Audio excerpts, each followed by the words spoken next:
ഇന്ന് നമുക്ക് രാവിലെ കാപ്പിക്ക് കൊഴക്കട്ടയായിരുന്നേ. കുറച്ച് അരിപ്പൊടിയും കുറച്ച് തേങ്ങയും ഉപ്പുമൊക്കെ ഇട്ട് അതൊന്ന് ചൂടുവെള്ളത്തിൽ നനച്ച് പിന്നെ കയ്യിലുരുട്ടി വെച്ച് ആവിയിൽ വേവിച്ചെടുക്കുകയാണ് കേട്ടോ ചെയ്യുന്നത്. പഞ്ചസാരയും കൂട്ടി കഴിക്കാൻ നല്ലതാണത്. അപ്പോൾ ഞാൻ അത് കുറച്ചുണ്ടാക്കി.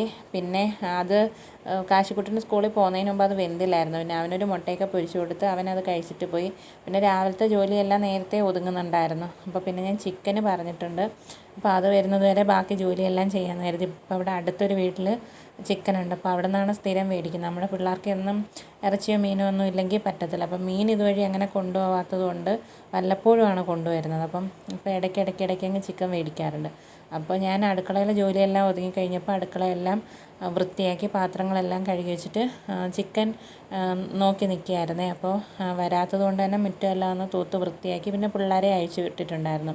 ഞാൻ മുറ്റമൊക്കെ തൂത്ത് വൃത്തിയാക്കി അയ്യം വരെ തൂത്ത് വൃത്തിയാക്കി കഴിഞ്ഞപ്പോഴത്തേക്കും ചിക്കൻ കൊണ്ടുവന്ന് പിന്നെ ഞാനത് കുറച്ച് എടുത്ത് ഞങ്ങൾക്ക് വറുക്കാൻ വേണ്ടി അരപ്പെല്ലാം പുരട്ടി മാറ്റി വെച്ചിട്ടുണ്ടായിരുന്നു. പിന്നെ പിള്ളേരുടെ എല്ലാം ഞാൻ വേവിച്ച് അവർക്കെല്ലാം ചോറെല്ലാം കൊടുത്തതിന് ശേഷം ക്ലാസ് കഴിഞ്ഞതിന് ശേഷം ഞാൻ സിംലയിൽ പോയിട്ടുണ്ടായിരുന്നു. അപ്പോൾ എൻ്റെ കാശിക്കുട്ടൻ്റെ ബർത്ത്ഡേ ആണ് നാളെ ജൂലൈ 12-ാം തീയതി. അപ്പോൾ അവനൊരു ഷർട്ട് മേടിക്കാൻ വേണ്ടി ഞാൻ സിംലയിൽ പോയി. പിന്നെ അവന് ഷർട്ടൊക്കെ എടുത്ത് തിരിച്ചിറങ്ങി വന്നപ്പോഴത്തേക്കും റോഡ് സൈഡിൽ കമ്മലിട്ട് വെക്കുന്നുണ്ട്. ഞാൻ മിക്ക പ്രാവശ്യം അവിടെ നിന്നാണ് കമ്മൽ മേടിക്കാറ്. അപ്പോൾ കഴിഞ്ഞ വട്ടം പോയപ്പോഴത്തേനും അവരെ അവിടെ കണ്ടില്ല. ഇപ്രാവശ്യം അവിടെ ഉണ്ടായിരുന്നു. അങ്ങനെ ഞാൻ അവിടെ നിന്ന് 3 കമ്മൽ മേടിച്ചിട്ടുണ്ട്. അങ്ങനെ ഞാൻ വീട്ടിൽ കൊണ്ടുവന്ന കമ്മലൊക്കെ ഒന്ന് നോക്കുകയാണ് കേട്ടോ. എനിക്ക് ആ ഗ്ലാസ് വെച്ച് വെള്ള മുത്തുള്ളതിന് ഇഷ്ടപ്പെട്ട്.